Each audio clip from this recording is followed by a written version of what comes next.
According to the thing that runs New York's power grid, it's called the Independent System Operator, there are 51 new projects that want to connect into the grid. Guess how much electricity they want to use? Just guess.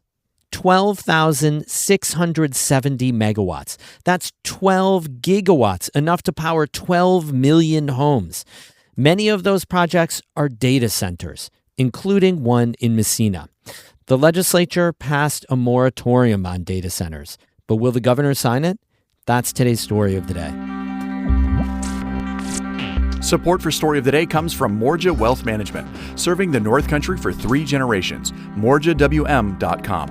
Advisory services offered through Hightower Advisors LLC. Securities are offered through Hightower Securities LLC, member FINRA, SIPC. And Kinney Drugs, now accepting S3 Nations benefits and OTC Network Wellness benefit cards for eligible over-the-counter health items. Details at KinneyDrugs.com. Hey, I'm David Sommerstein. It's Tuesday, June 30th. First up, homelessness was once thought of as a problem of the city, but increasingly, homeless outreach teams are doing work in more rural areas like the North Country. Jimmy Vielkind of the New York Public News Network reports from another such area, the Southern Tier.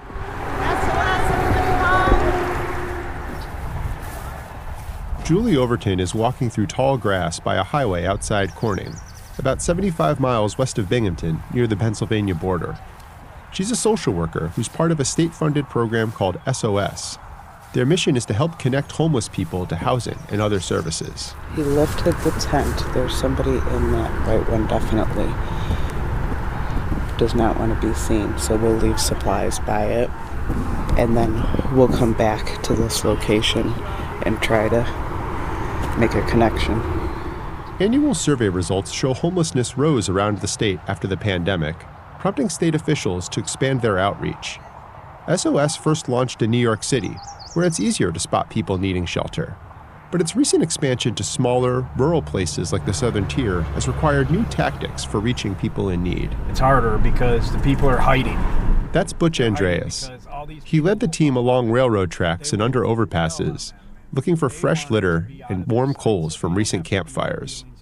He spends hours driving around Elmira, Corning, and the rolling farmland that surrounds them. It makes my job harder because I have to find these people. And then I have to, get them resources, which there aren't as many. Butch spent decades roaming the country without permanent shelter, hopping trains, hitchhiking, and doing drugs.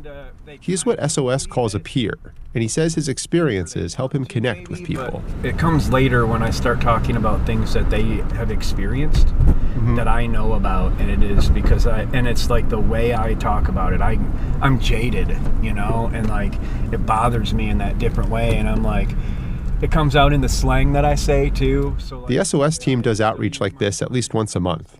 They work without the police, and they take a soft approach to people they find. It's a 9 to 12 a month initiative. That's Corinne Zodom, or Dr. Z.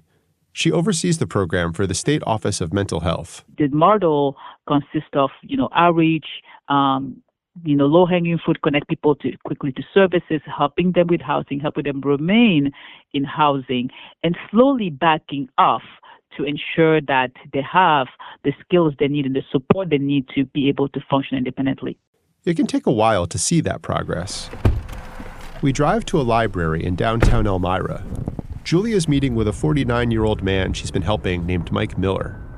They met at a soup kitchen shortly after he was released from prison. She was a little mean. No, I'm just kidding. No, Julie helped Mike apply for jobs and find housing, which was hard with a felony conviction. When I went to prison, I had everything. I had a place to live, you know what I mean? I had anything I wanted and stuff. So it was difficult to come home, go to a homeless shelter. I kind of take the analogy of this is your life, you're driving the bus. Yeah. Sometimes we're here to put gas in it, sometimes we're here to change a tire, sometimes we're just here to ride it with you, and we do take that soft approach and build that rapport, which kept him coming back. The next step for Mike will be finding and keeping a job. For Julie, it will be finding more people in need. More Mikes. Good morning, SOS, we have supplies. In Elmira, I'm Jimmy Vielkind for the New York Public News Network.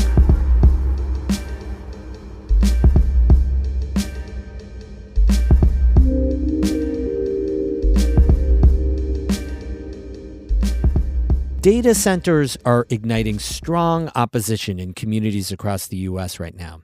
They gobble up huge amounts of natural resources, but companies say they're critical for new technologies, can bring new jobs and boost the economy.